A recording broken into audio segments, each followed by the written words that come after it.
if you're not putting your faith in God and not putting your faith in Jesus, you're putting attachment into something else. The one thing I want to say is like, everything in this world is temporary. Examples, let's say drinking, weed, smoking, things like that. I mean, they feel good. It's like, oh, I need it. Like, I need that stuff. Like, it makes me feel good. Like, it makes me feel like somebody. That's the attachment part that I was talking about. And I think what's scary, if we go back to just politics and putting faith in people in general. We're all human.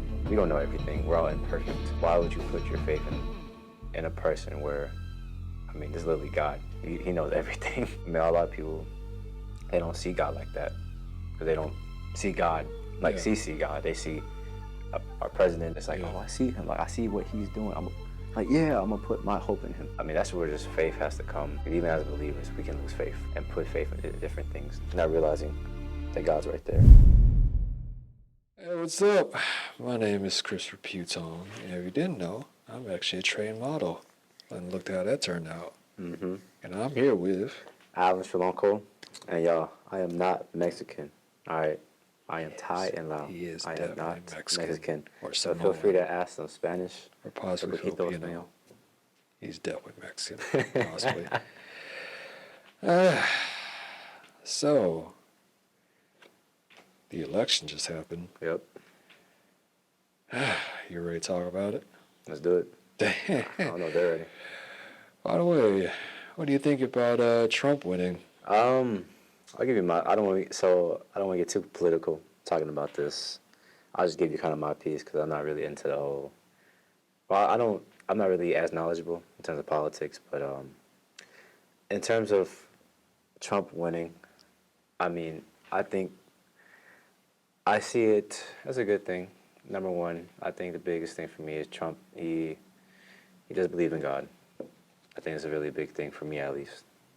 Making sure, like, I would like to have my leader to have some faith and have a faith in God. Even, maybe obviously we're not perfect, and he's definitely has things to work on. He's definitely has said things that have been said, but he did quote and state that he does believe in God. So, and in terms of financially, in terms of just like our economy and how America is right now, in terms of inflation, prices going up, and yada yada yada, I think he could definitely help a lot. Because he's done that in the past. And I think he's able to clean up I won't say mess, but how everything has happened in the economy from, COVID to now.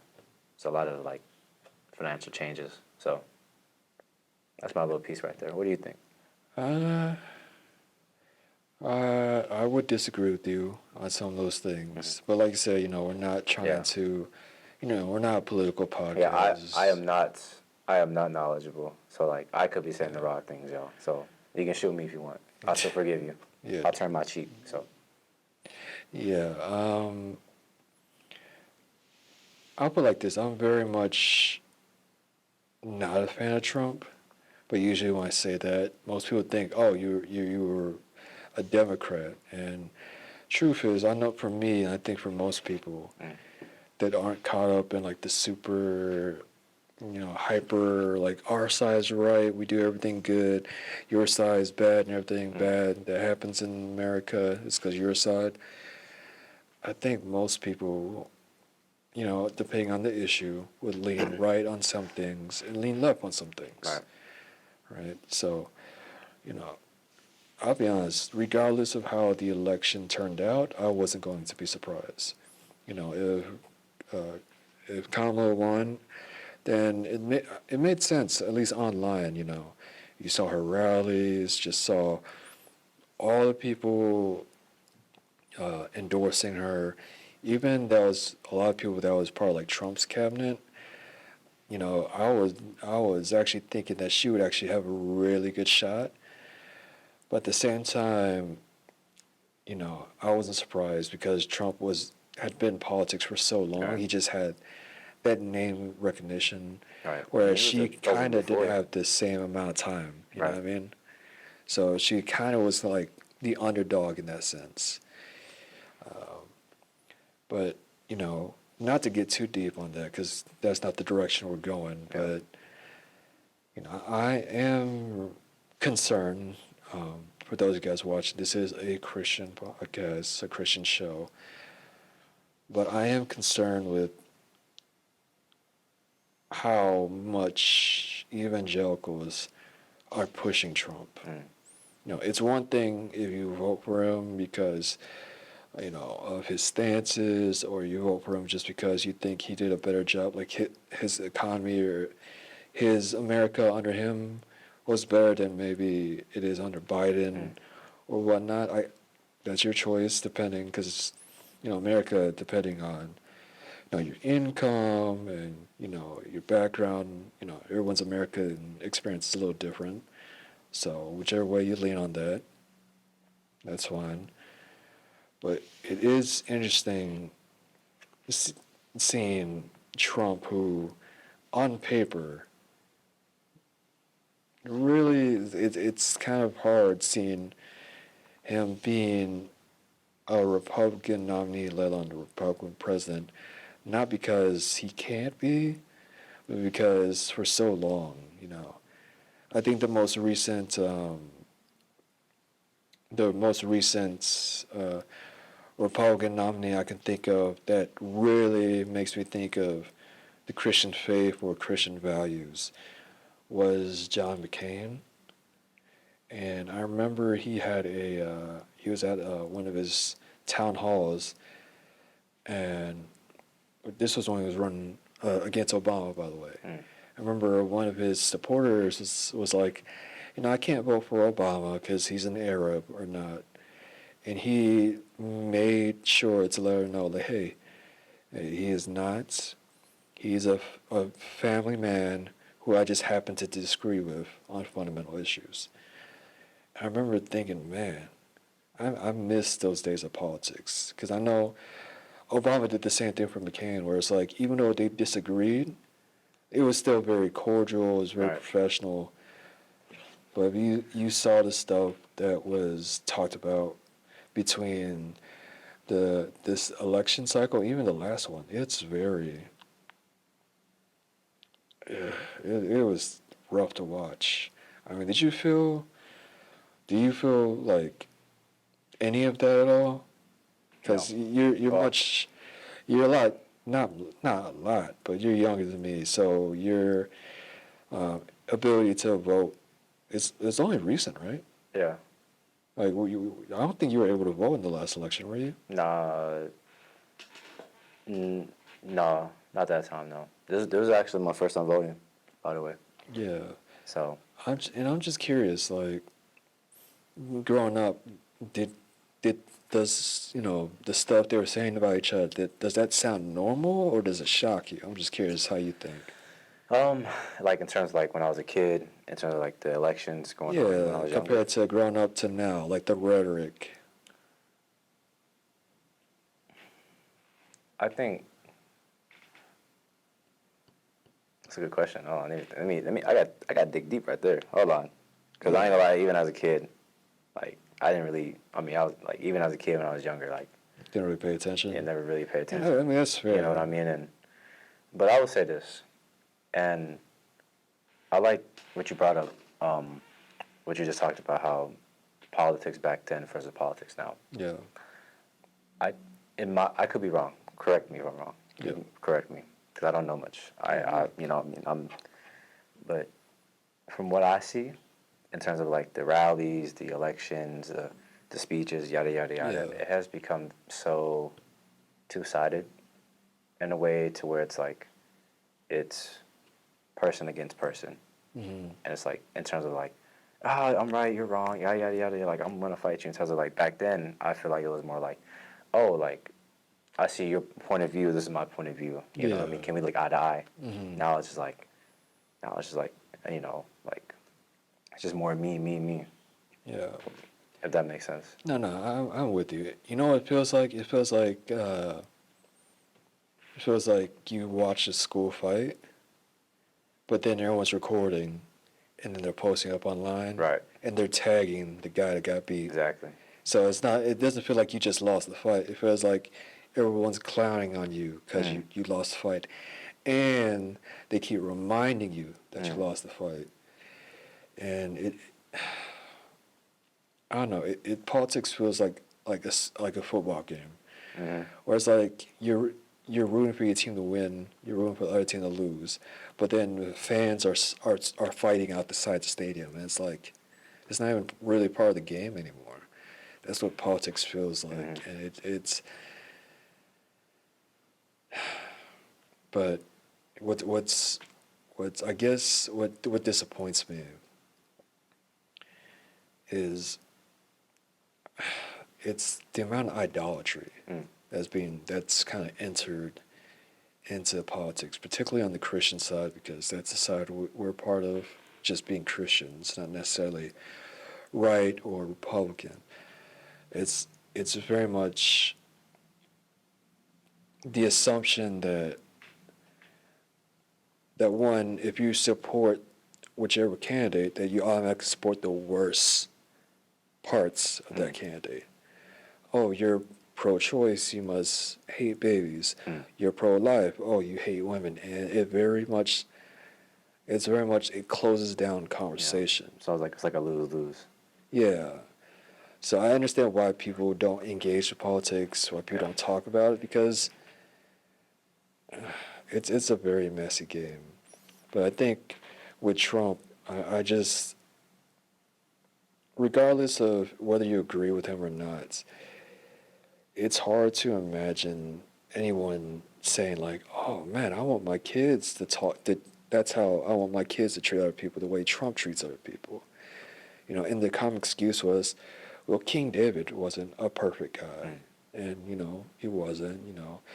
You ask Bathsheba's husband, I'm sure he was happy to see King David in heaven." That's got to be a funny interaction right there. Or they're like, "Oh, we're electing a president. We're not electing a pastor."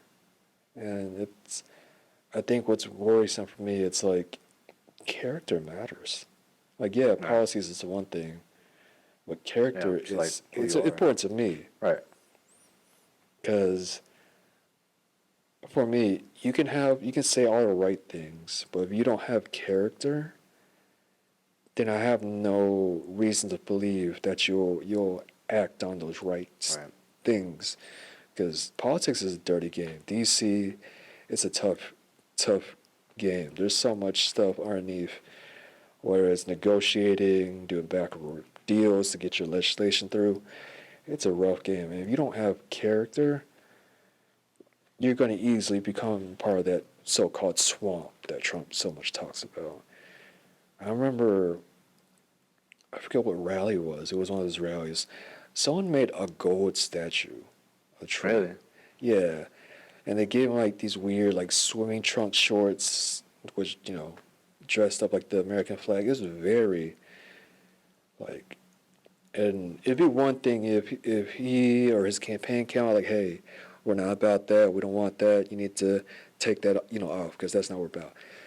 But I just remember seeing that and just thinking like, that really isn't right. It's like when Moses is coming off the mountain with the Ten Commandments, and all folks are just worshiping this calf that they built, this golden calf. So, I mean, is that something you seen at all? Before What's up? Before you say that, there's a question that I want to say. Yeah, what's up? In terms of politics, do you think these days politics are more persuasive instead of action? What do you mean by that? Like, for example, like whoever's running for president, like, "Hey, I'm going to do this, I'm going to do that." When they become president, they don't do it. That makes sense. It can be. I mean, legally, there's nothing to stop you, or nothing that's going to force you to uphold your campaign promises. But I think we're also, like, whether it's the school system or media, really does a poor job of educating the public on how much power the president has. President can only do so much. There's a reason why there's 3 branches. So you got Congress, you got the Senate, you got the House. There's a reason why we have those checks and balances in place. It's because, to make sure like no one branch can just go wild. Now, the other, House and Senate, does have I think a Republican majority, or is moving towards that. So in theory, if all three, the president, the House, the Senate, is controlled by Republicans, they can go do whatever they want, technically.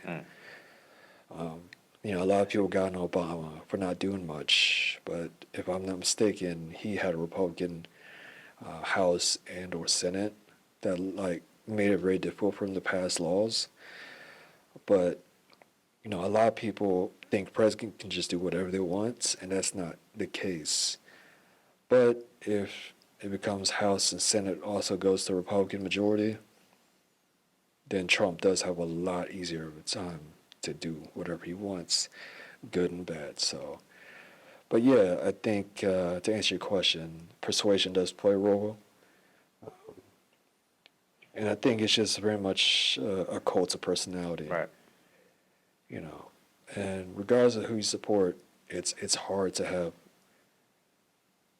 unbiased conversations without emotions getting involved.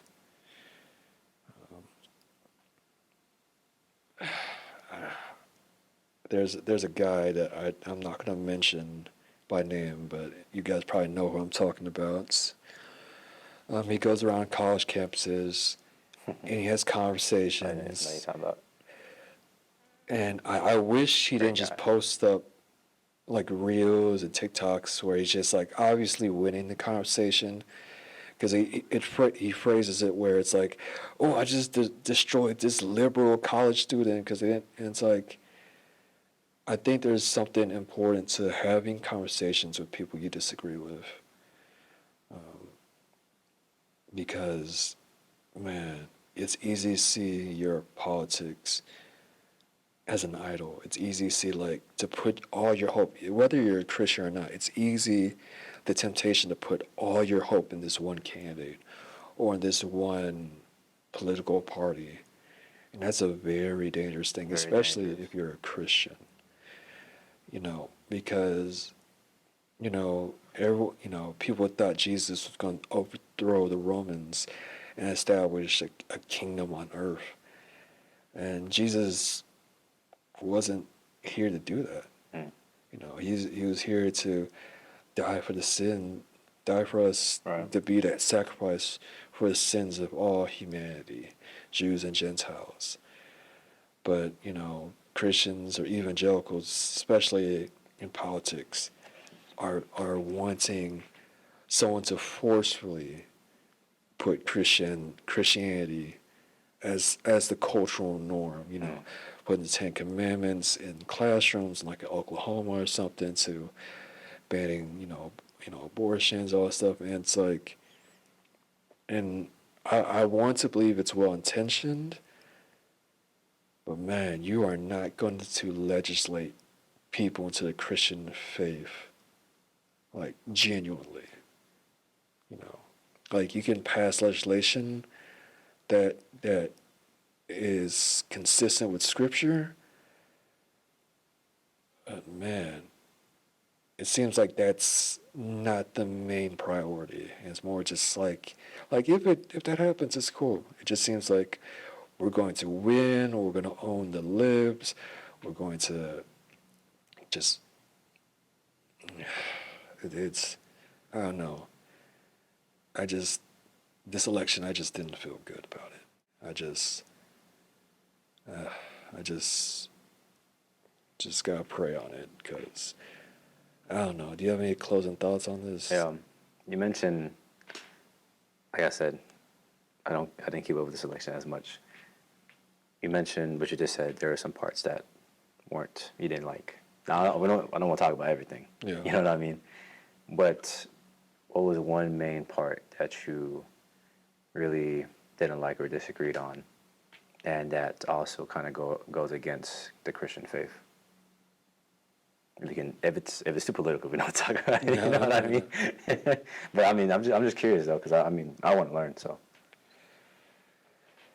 I think people so often, or more often not, are conflating patriotism with faith as if they're interchangeable. oh man, if you don't love America, you must hate God type of deal. Yeah, I seen that. I seen stuff like that. And they treat America, they look at their faith as like America is the centerpiece of it. Like the world revolves around America, faith wise. And I just, I don't know. It's hard to imagine Jesus looking at how folks are talking about their political opponents, denigrating, making fun of their political opponents and supporters, folks crying because they genuinely think that life's going to be way worse this next 4 years. I can't imagine Jesus is looking at them and being like, well done, my faithful servant. So, we don't have to stay on this too long, but, I don't, my encouragement is, well, pray, obviously, but just be empathetic, I think the thing that we mess up on, even as Christians sometimes, is we don't see both sides, different perspectives. For example, I was talking to one of my friends the other day, and he went to a store, and the cashier was very busy. Yeah. The cashier was dealing with another customer and customer. And my friend, he was with some other friends, and then one of his friends was like, "Hey, cashier, like, can you come help me?" And the cashier gave like a really, frustrated, because keep in mind, the cashier was doing this and doing that. I mean, cashier probably like a long day at work or something. And the cashier, from what my friend told me, gave them like a mean look and like a frustrated look. And when my friend told me that, he was like, the cashier was giving me a mean look, and like one of his friends was kind of like, why did that cashier give that mean look? Like yada yada yada. Like that's kind of mean. Like, is there any problems? All that to say, I think it's very important we have perspective. Yeah. Especially when we talk about empathy, because you don't know what the other person's going through. And don't get me wrong. There's things, especially as Christians, we can disagree on, in terms of politics and yada yada yada, what other people say in general. Yeah. But in overall, you have to look on the different side, because if you're one-sided, more so by yourself, then that's just pride. You know what I mean? Yeah. And I lost my thought. Go ahead. I lost my thought. You're good. I was just gonna say, going off the, it's the age-old thing of, we judge ourselves by our intentions, but we judge other people by their actions. And, empathy seems to be in short supply nowadays. There's so much nuance that's lost in conversation, especially with shorter attention spans, with social media algorithms, with news outlets and newspapers with biased agendas. It's so easy to point the blame, point fingers. You're the reason why things are bad. You're the reasons why we lost all these things. And I do, for anyone that thinks I'm supporting Trump, trust me, I'm trying my best to keep my language appropriate. I am not a fan, just to put that lightly. Just so much stuff. I could point to the pandemic with the rhetoric around that in regards to Asian folks. I can point to HR 908. I can point to a bunch of stuff, but I will just say that, if Trump or Kamala, whoever one was my president, if it's a Republican president or a Democrat president or third party president, never going to happen. Let's be real.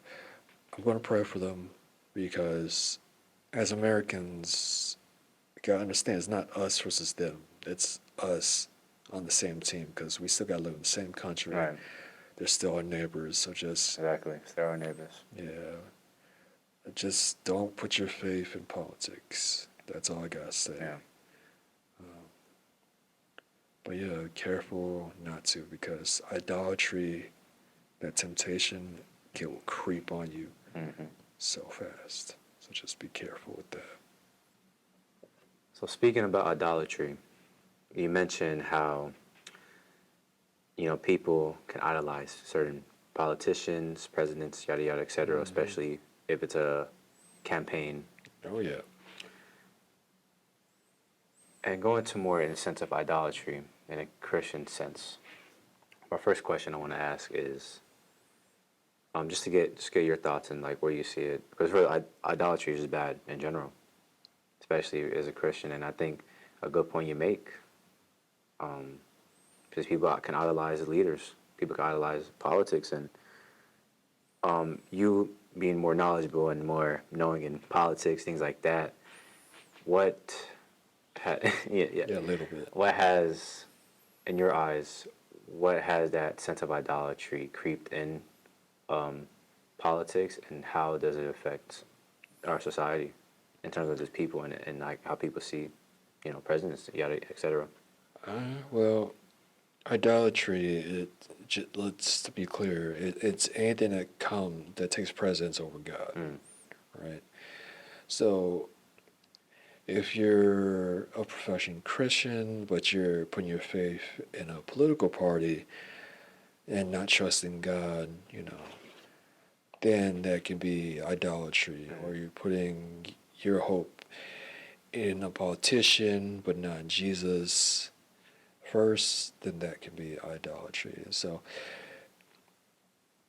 and it creeps in very easily, especially as a believer, because with policies you're likely to see it instantaneously or much quicker, like more tangible. Right. But you you may not understand that God's working in the background. He's working in the hearts of people that can make the changes that will, glorify Him in a sense. And because you don't see, it's easy to say, oh, because this politician did it, I'm going to put my trust in him. Where you may not realize that maybe that politician, that person had a heart change or something happened behind the scenes, Right. that God's working in their lives. So the way it creeps in, it's very much just not being consistent in prayer, not being humble, and just getting caught up in the game that is politics of like treating it like a sport where it's Right. like, oh, I won, you lost. No, I love their tears. I love taking joy and not just beating your political opponent, but making fun of them while they're down. Right. And then acting surprised when the reverse happens, when your side loses and they're giving you the same treatment. Right. When you conveniently forget that you gave them the same treatment. Mm-hmm. So that's how it can creep in. I mean, Yeah. what was your second question? Well, I think that was my only question. Oh, okay. I thought you had a second question. Yeah, I was trying to think of something, but I think that was the only question I wanted to say in terms of politics. And just talking more about idolatry. I like how you said how people can have hope in something. Yeah. They put their whole hope. Yeah. And it doesn't have to be presidents or people. It can be objects. It can be things, and et cetera, et cetera. Yeah. And then one thing about idolatry, it's in a sense of attachment to something. And I think that's a big thing in a lot of people's hearts. If you're not, like what you said, if you're not putting your faith in God and not putting your faith in Jesus, you're putting attachment into something else. The one thing I want to say is like, everything in this world is temporary. And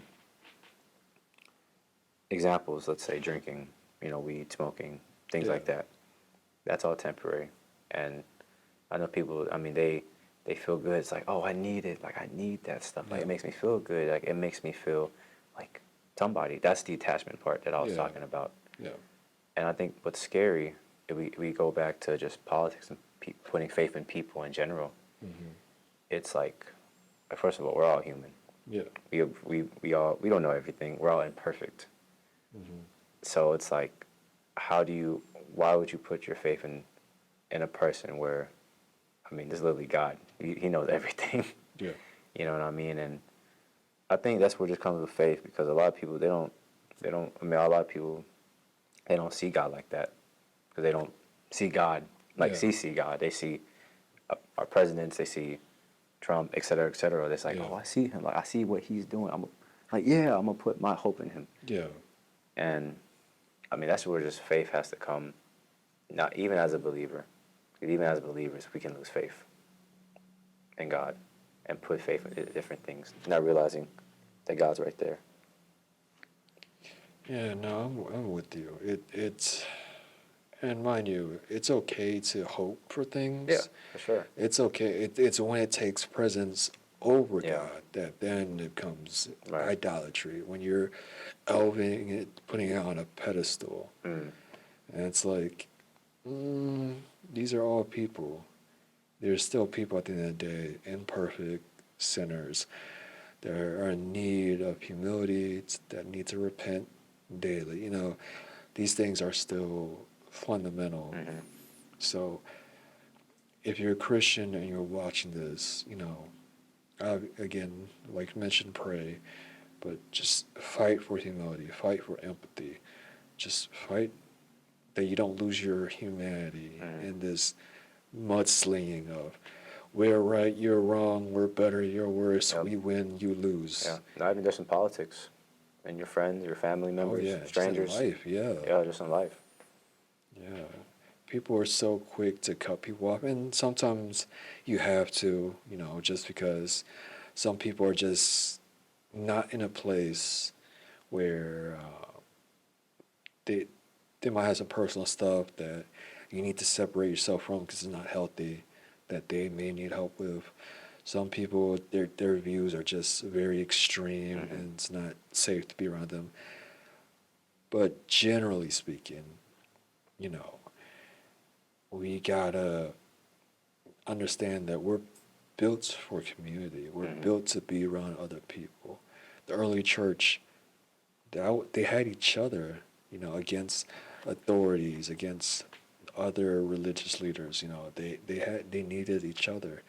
Jesus had 12 disciples. Like, granted, one of them wasn't great, but you know, he still had disciples. So Right. we're innately built for community, and I Right. think that's a lost thing, especially with social media, with gaming, with movies, Netflix, streaming, all these things, where it's easy to just, oh, let me get a computer, Netflix, and whatever, and just game at home and get DoorDash food Yeah. and groceries where Kind we of like never have to leave isolate the house. yourself in a way.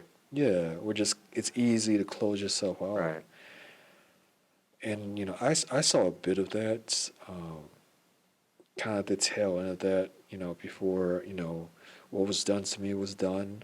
I can kind of see that, like, coming through.